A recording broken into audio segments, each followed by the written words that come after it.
Et les cancers, bonjour, nous allons faire votre horoscope pour le mois de février 2023. C'est parti, quelle est la tendance pour ce mois de février? On va découvrir ça ensemble maintenant. Alors, j'ai du mal à brasser les cartes, les amis. Alors, pour le mois de février, qu'est-ce que ça me dit? Hop. Ça...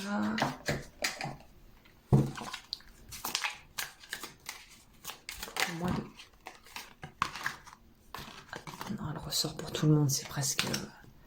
Bon, alors, le flow, être dans le flow de la vie, apparemment, c'est les grandes lignes pour février, clairement. La foi,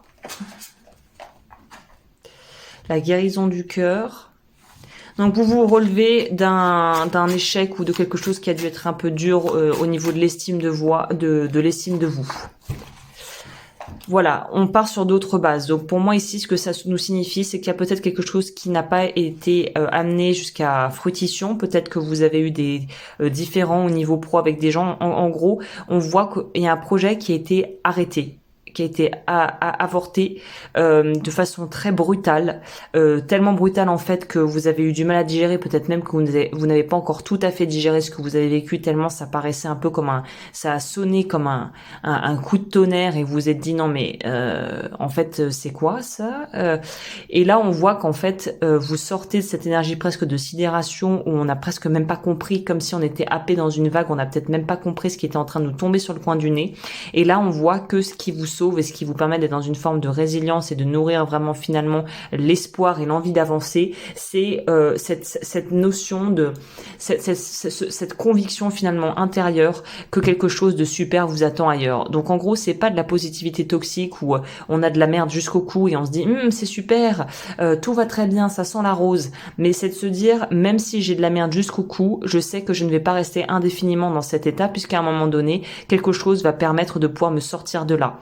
Donc c'est dans c'est une phase de transition où pour vous on voit que on laisse complètement derrière quelque chose qui n'a pas marché, mais pour pouvoir complètement le laisser derrière et archiver le dossier, il faut accepter et reconnaître qu'on a peut-être souffert, qu'on n'a pas eu gain de cause, qu'on n'a pas eu réparation pour ce qui nous est arrivé, et qu'il va falloir en fait se créer son propre peut-être rituel et sa propre rituel symbolique pour pouvoir en fait passer à autre chose et couper avec quelque chose du passé qui ne vous suivra pas dans la prochaine étape du voyage.